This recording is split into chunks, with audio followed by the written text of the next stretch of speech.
উড়িষ্যার উপকূলে ভোর হতে না হতেই সমুদ্রের ঢেউয়ের শব্দে ঘুম ভাঙে জেলে গোবিন্দের। প্রতিদিনের মতো আজও তিনি নৌকা নিয়ে গভীর সাগরে বেরোলেন। আকাশ ছিল মেঘলা, ঢেউ ছিল অস্থির, তবুও গোবিন্দের মনে ছিল আশার আলো। আজ একটু বেশি মাছ পেলেই ছেলেমেয়ের মুখে হাসি ফুটবে। তিনি জাল ফেললেন। কিছুক্ষণ পর জাল ভারী হয়ে উঠতে লাগল। গোবিন্দ খুশি হল, নিশ্চয়ই অনেক মাছ। কিন্তু জাল টেনে তুলতেই বিস্ময়ে তার চোখ বিস্ফোরিত। মাছ নয়, একটি দীপ্তিমান কাঠখণ্ড।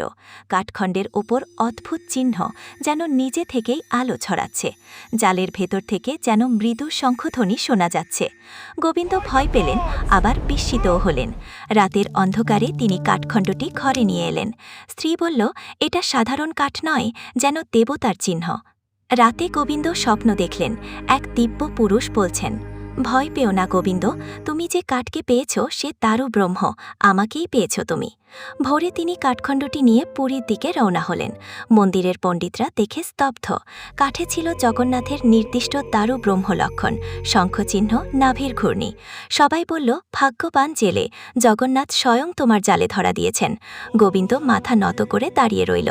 তখন প্রধান পুরোহিত বললেন, ভগবান ধরা পড়েন না জালে, ধরা পড়েন হৃদয়ে। আজ তিনি তোমার সরল ভক্তিকে বেছে নিয়েছেন। এই ঘটনা গোবিন্দের জীবনকে চিরতরে বদলে দিল। পুরীর মন্দিরে সেই দারুব্রহ্ম প্রতিষ্ঠিত হল, কিন্তু তার চেয়েও বড় পরিবর্তন এলো গোবিন্দের হৃদয়ে। তিনি বুঝতে পারলেন, প্রকৃত প্রাপ্তি কেবল মাছের সংখ্যায় নয়, ঈশ্বরের অসীম কৃপায়। সমাজের চোখে একজন সাধারণ জেলে হলেও ভক্তির মহিমায় তিনি অনন্য হয়ে উঠলেন। এই কাহিনী স্মরণ করিয়ে দেয় যে সরল বিশ্বাস এবং পবিত্র হৃদয়ে ভগবানকে পাওয়ার প্রকৃত পথ।